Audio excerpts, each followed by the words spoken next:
okay. Did you all see that meme? Oh, I forgot to turn off my text notifications. That's okay. We're going to keep going. Let's see if we get interrupted. Who knows what will happen?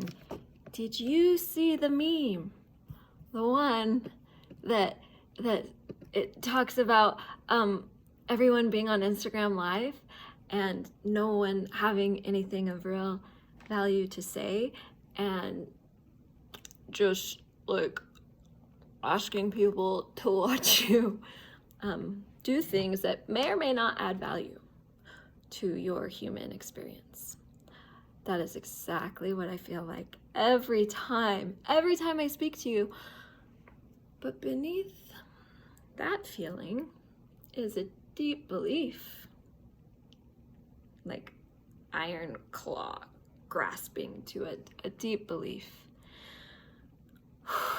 that we all have something of value to say, that there is no time like the present to say it, that we should be motivated to speak from our hearts, not because people are necessarily banging down our door to hear from us, but because by our nature and our design, we are creative beings who are tasked in this lifetime with the job of figuring out how to hear whatever it is that is trying to come through us and into form through what we make and how we live and how we breathe and how we move.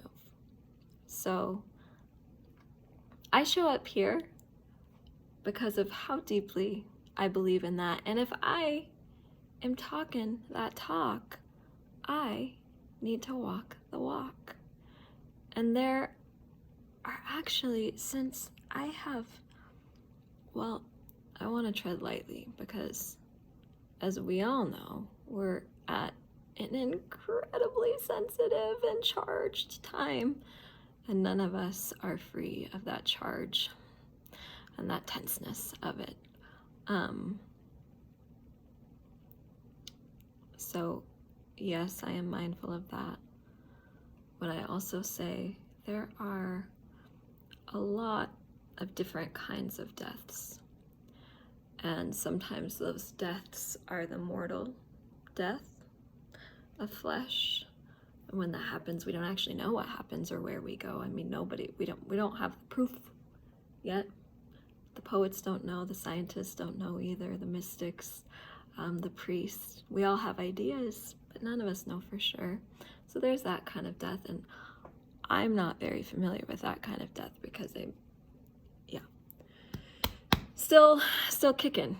But there is a different kind of death I am familiar with, and that is the death of identity. That's a death I've been through 2 times. Both by my own hand, kind of wacky. I'll tell you the story at some other time. But that kind of death is when everything that once structured your life, like say a religion or say a relationship or say a career, you kind of light a match and you burn all those things down. And you decide to disregard the script that you were given, the concept of what other people think and you are and who you are, and embark on the adventure of getting to the bottom of the bottomless mystery of who you actually are. I've done that 2 times. And it's not unlike the experience that a lot of us are having right now. When you restart your life, none of the same rules apply. You don't have any security. You feel dead and you're grieving that death because it's incredibly painful, even if it's a pain you bring on yourself like an idiot. It's confusing. It's anxiety-inducing. It creates immense cognitive dissonance. And I'm getting too much into that story. I'm going to rein myself back in and just tell you that because I have lived through deaths like that 2 different times in my life, I now feel pretty equipped with a skill set that I really think can help a lot of us right now. And because of that, I feel a call, yes, I'm just gonna say it, and even a responsibility to share the things I have learned through firsthand experience with you.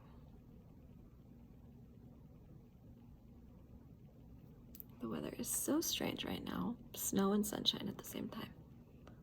Maybe it's just blowing off my roof right now from the wind. I bet that's it. Okay.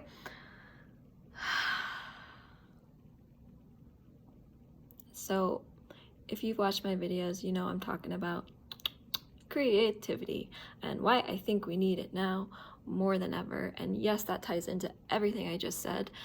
I've talked about how I believe that creativity and the creative act is so necessary in such times of death and uncertainty and loss and grief and confusion and upheaval, because it creates a container to hold us in that experience.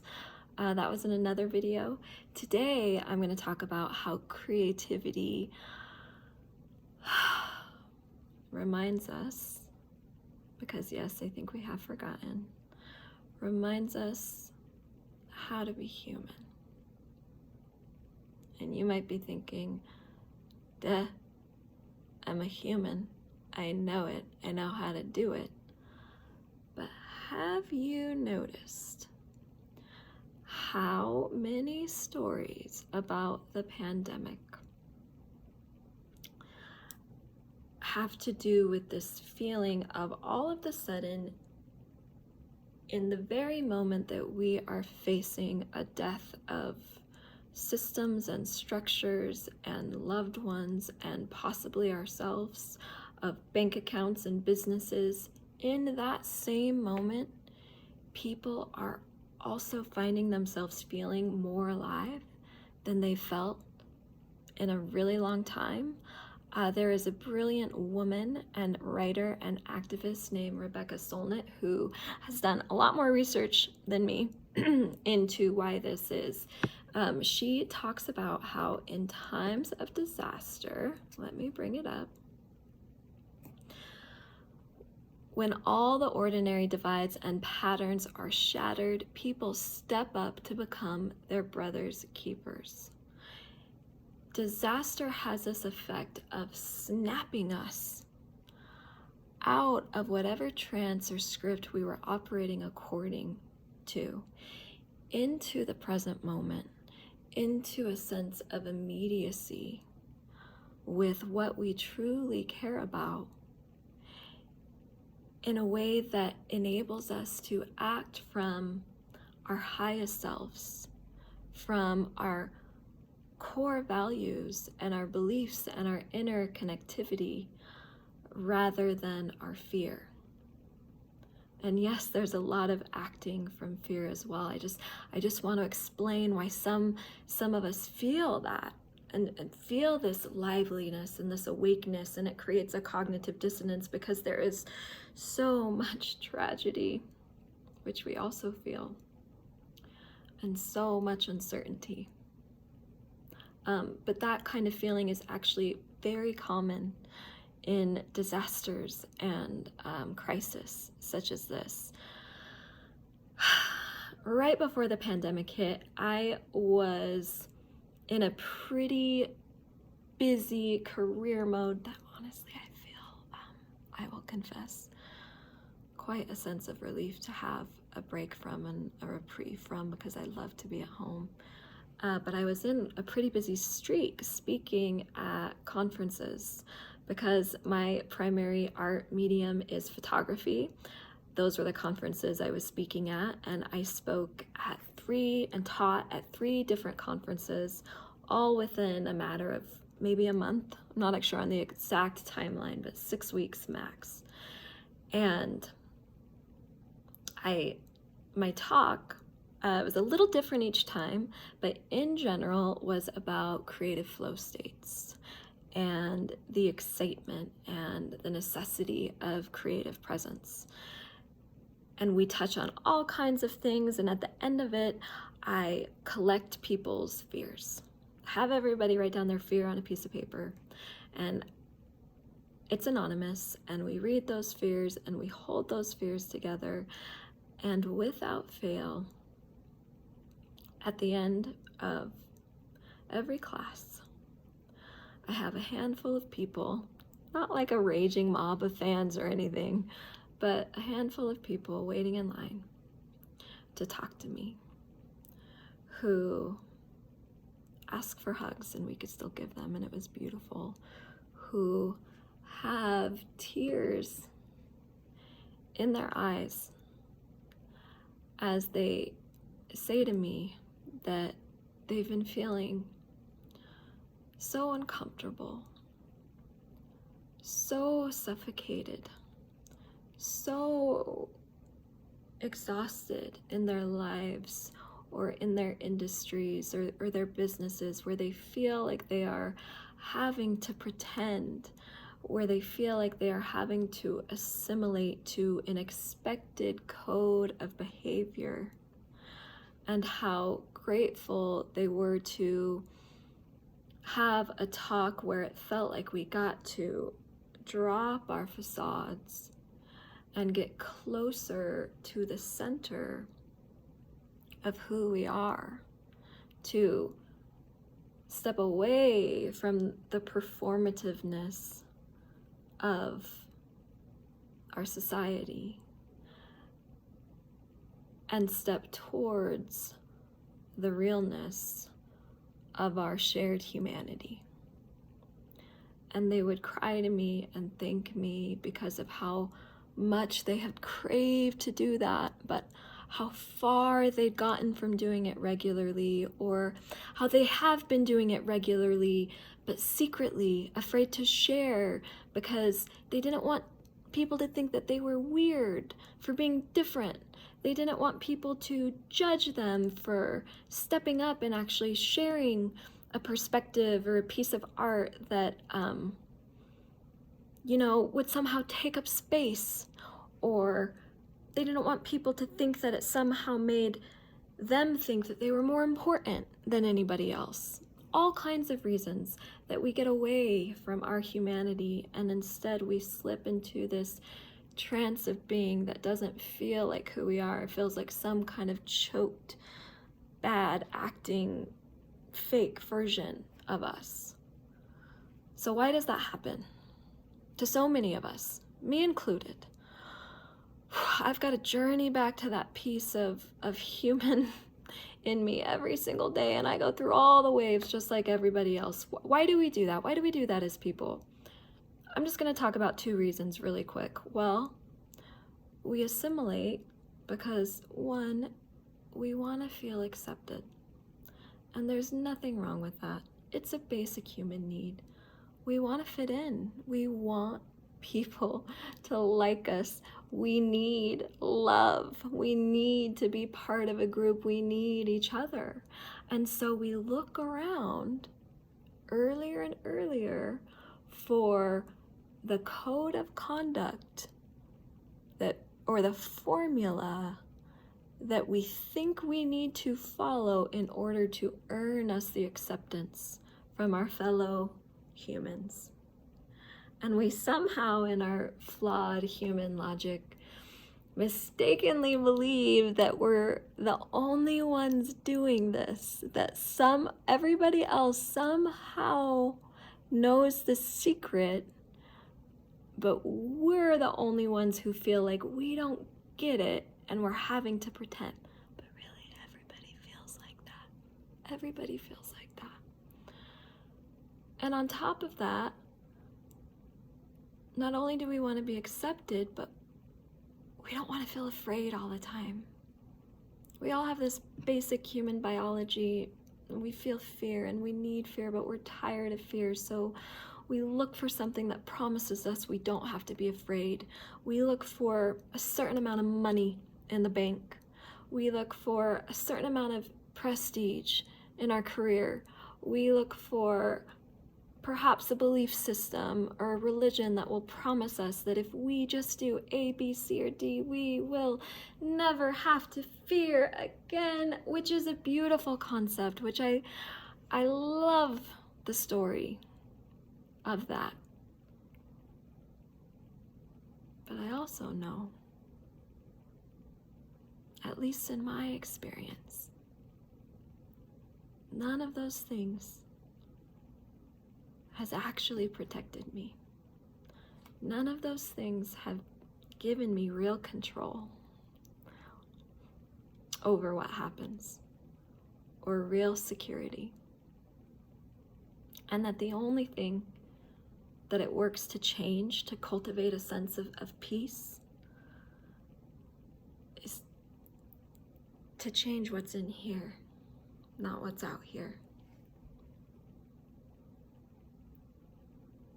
But it's really tricky when all of our messaging and all of our systems and so much of our Western culture particularly is designed to send the message that you can somehow skirt around being human. You can somehow skirt past fear and loss and despair and pain and discomfort.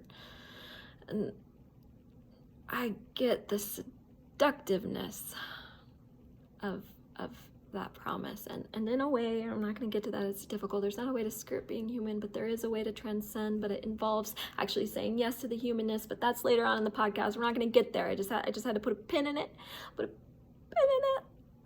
Like that annoying movie character, I think, in Bolt. But anyway, so that's one reason we all start to assimilate and act as if we've all got our shit together, which we do not.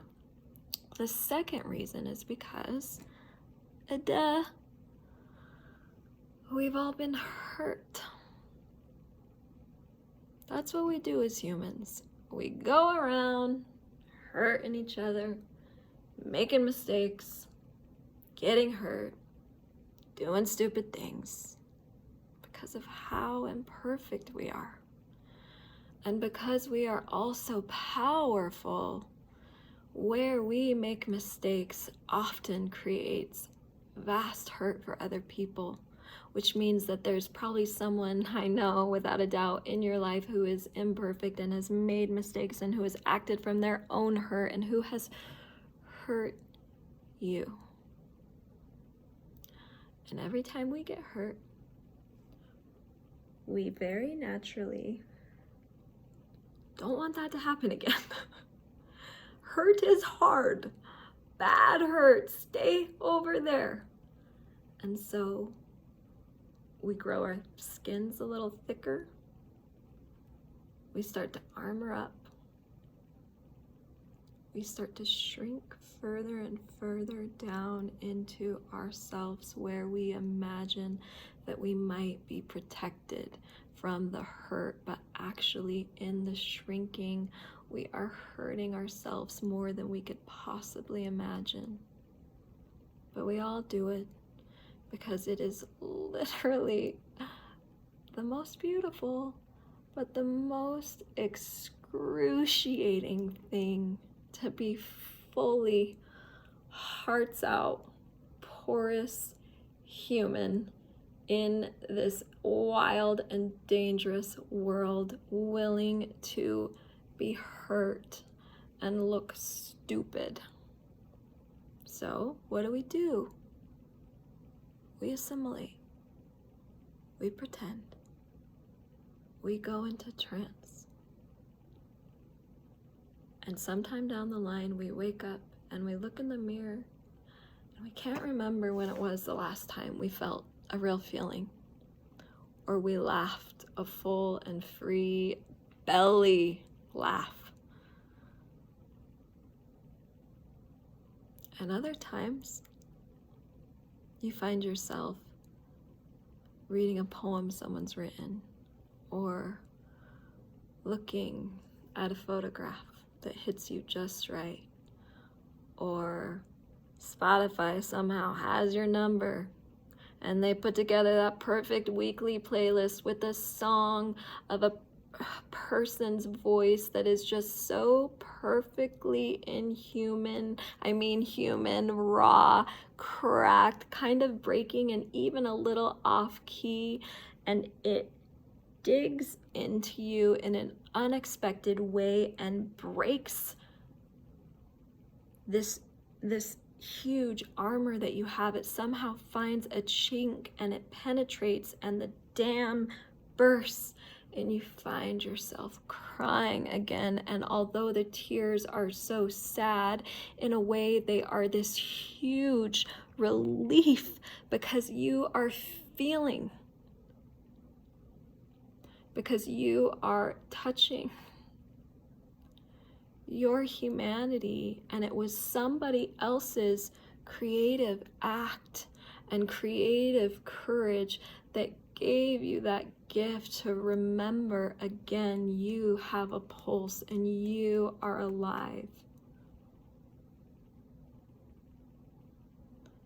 That is the power of creativity. Right now, and truly before this, but we didn't know. Right now we have something that has snapped us into presence in the most intense way, this pandemic, but also is hurting us daily with every new story of people being hurt, of people being trapped, of the injustice of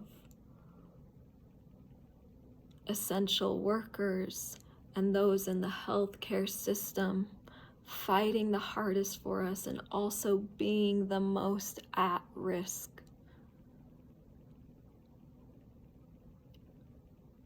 We are alive at the exact same time that we are being berated and assaulted with constant things that would make us want to shrink and armor and go back into trance.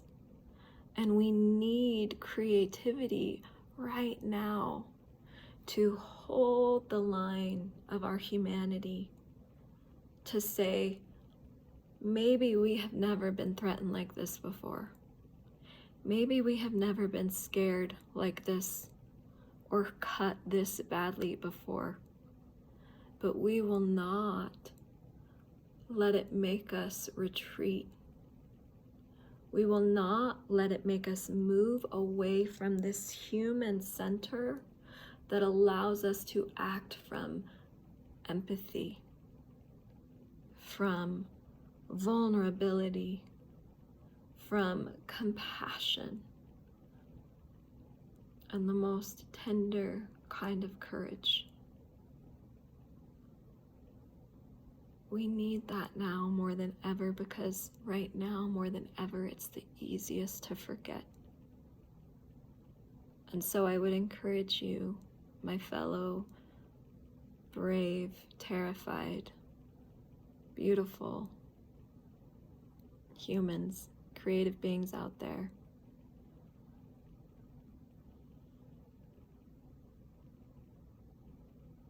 let your humanity come out into some form. Let it be a possible beacon and banner that someone else lost in the bleakness of what they are experiencing or stuck in the trap of their terror and fear. Let it be a tunnel that burrows through that terror and ignites an awareness of their own power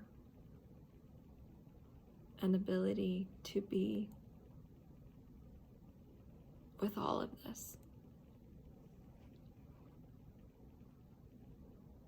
To me, that's the power of art.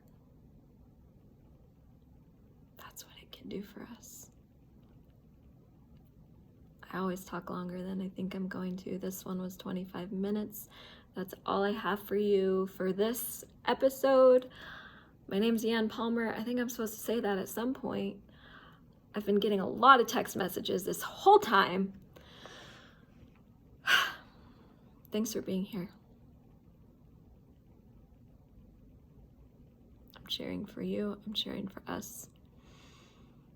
Come back next time. We're going to talk about creativity's power to restore whatever it is we are experiencing to a sense of well-being and wholeness within that experience.